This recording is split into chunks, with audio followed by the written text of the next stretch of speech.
catch up with Chris and Stu from Team Avaya. Hi guys. Hello. Hey. 7 World Championships, 5 of them together, right? Yeah. Previously as Team Seagate, now Team Avaya. How does that make you feel? Is it anything? It's great. Yeah. Me and Stu love racing together. We do. Yeah. So, rumour of a rivalry between you? Completely false until I beat him, and then no, it's really it's great racing together. We obviously work well together, but at the same time, we do other races in different teams, and we enjoy that. So, no, there's definitely rivalry when we're in different teams racing together, and there's only a little bit of rivalry when we're in the same team. See, fortunately, we've both won the same number of world champ titles, so we're not too, sort of competitive. But if Stu had one up on me, I think I'd be ditching him quickly and joining another team. No. Which one of you is going to step out first so the other one can get an extra title? Yeah, it's not going to happen. Someone's going to be pushed. Guys, you race in 2 different teams when you're not racing world champs and stuff like that. You're a fantastic navigator, and so are you. What's it like when you race with Team Avaya, knowing that one is the navigator and the other one takes the back seat, or do you help each other out? Or? Yeah, that's fine by me. Chris is quite happy just to help. No, Chris he's a much better navigator. I mean, Chris is world-class orienteer, and I've done well in adventure race navigation, but I think I'm more suited as backup navigation, and it complements each other quite well, and I'm quite happy. I think Chris lives and breathes navigation, whereas I'm much happier to help out where I can and not navigate for a lot of the time. So yeah, it's I don't know, Chris can say what he thinks, but I think it works quite well, us being in the same team, and there's not really a conflict there in the navigation side of things.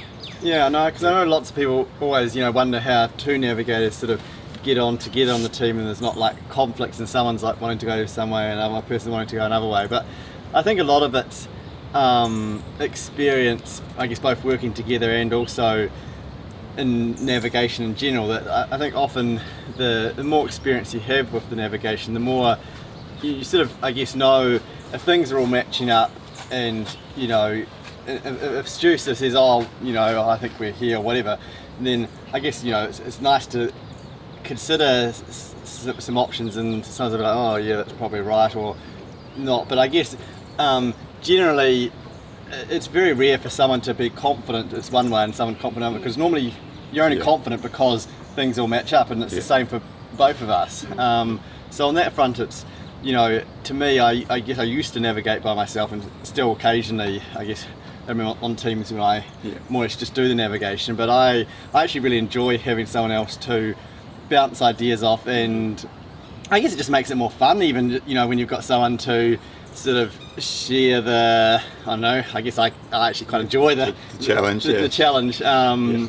And I guess we both have slightly different backgrounds in the navigating. Like Stu says, I've sort of come more from the orienteering, I guess sort of, I suppose it's been how I got into the adventure race a little bit, was through that side of things. Whereas I guess Stu's done more sort of on the not more on the adventure race, but sort of, I guess I've done navigation because of adventure racing rather than started with navigation and then gone into adventure racing. Well, you did a little bit of orienteering, but a little bit, but not so much. But I guess we sort of have slightly different skill sets. I suppose I tend to really enjoy the contours and off-track navigation, and Stu's probably a little bit stronger, or there's a good complement with doing a lot of the sort of track sort of navigating, the mountain biking, and so I think, I don't know, to me it works really well, and is actually a big strength to our team having, because I always originally thought, I can sort of navigate, that's all okay, but I guess the reality is that it's easy to make mistakes. Even if you're a good navigator, I still make mistakes, and even as a team we still do silly things. But if you've got someone else there that's also, following where you're going, and it's just reassuring, like you then said, isn't it? it's just an extra level of I guess reliability, if you like, to prevent Yeah, I mean, making if mistakes. Chris is right 95% of the time, and I'm right 80% of the time, then together we're right, 99% of the time. So yeah, it definitely helps the team. Navigation is definitely key to winning adventure races, right? It can be. I mean, this one, it was not such a big element, but there was still a few controls there where you saw some teams lose quite a bit of time, and so I mean, yeah, it definitely helps in all. Some races it's absolutely critical, and others it's just a bit of an advantage to have the good navigation. Stu, what do you think Chris's best traits are? Does he have any? Yeah, I mean, as a racer, he's I should probably say this when he's not listening, but he is phenomenal. There's, I think, one of a kind in adventure racing. Fortunately, he does have some poor qualities. He's getting, yeah. Oh no, he's. Yeah, I mean, I think as a team we all complement each other quite well. Chris, he's much better. He used to, I think, part of his sort of navigation mind is quite sort of particular. He gets quite focused, but he, was sometimes perhaps a little slower in transitions. And so I think as a team we've all improved on our weaknesses. So yeah, I've forgotten exactly what the question was, but no, all round Chris, yeah, superb adventure racer, and I think our team is extremely lucky to have him. I mean, there's no doubt our team as a whole is a good unit, but Chris is, I think, a key part of that. And yeah, I think we'd struggle to have quite the record we have what's without Stu's him. best traits? Stu's best traits? Well, I guess pretty similar. I think Stu's very consistent. Like, he very seldom goes through a sort of low period, or it always seems to, be a good team player at being able to, help carry some load, and I guess, make decisions throughout the race, or sort of be involved with that. I guess there's, yeah, I mean, to me, I guess we originally started racing with Seagate, which is, this team without Stu, and pretty much after a couple of world champs, and he beat us in one of them, we decided we better nab him onto the team, because it was going to be too tough trying to compete against him. So that's pretty much how he ended up with us. What drew you both into adventure racing? Oh, that was, how long ago was that? So many 15 years years ago, just about.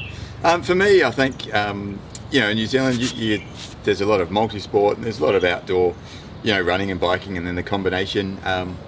And at that stage, there was, I think, Eco Challenge and possibly Primal Quest and a few others going on that you were aware of, and you take an interest in. And I think it was just that sort of next step. It was that next level of adventure. You're enjoying the racing and technical terrain and the elements, and you can see this sort of amazing thing that people are doing, where people are out there for days and really pushing themselves. And I think it was just that idea of the next step of adventure that you could go on. It looked really exciting. So I was fortunate enough, I think it was back in 2004, to be asked onto a team, and we didn't do well, but I think it sort of seeded the bug that has led on to the last 15 years of racing. What keeps bringing you back to adventure racing? Well, I was going to just go back to the previous question, just because I thought it was kind of what drew amusing. you? Yeah. But you see, the thing is with me, I never really had any great plans to adventure racing. I was just sort of happy doing outdoors activities and orienteering and bits of things. But I had this friend, Darren Prince, who's racing on silver. and he decided that he couldn't do a race one weekend for the team. He was racing with a US team at the time, and basically needed someone to fill in for him to do the navigation. So I ended up filling in, and was quite daunted, but basically, went okay. And then later in the year, someone else was injured, and I ended up joining his team the sort of subsequent year when he raced Primal Quest. And I guess that's sort of how I kind of got into the adventure racing, and really enjoyed the Primal Quest in particular. It was for me a real amazing experience, going to novel part of the world and doing these big ropes and everything. But Yeah, I think Aaron's been cursing a little bit ever since that. Introduced a monster.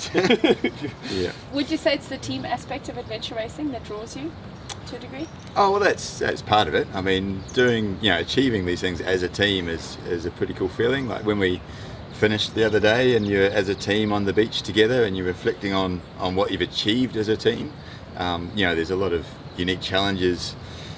In a team aspect as opposed to just by yourself. So I think that's a key part of it. But I think you can't sort of pick one thing that appeals about adventure racing. There's so much to it, and there's a lot that appeals, and occasionally a few downsides too. But it's definitely a big part is the team aspect.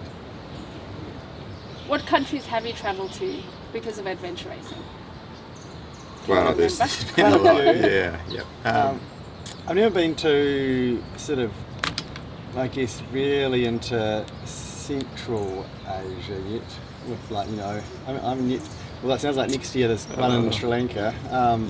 But so far I've been to most continents. Fairly widespread. South Africa, through Europe, South America, North America, obviously Australia, Sweden, New Zealand, UK. It is. That's another. It's another great thing about the sport is it takes you to places that you might not have otherwise been to.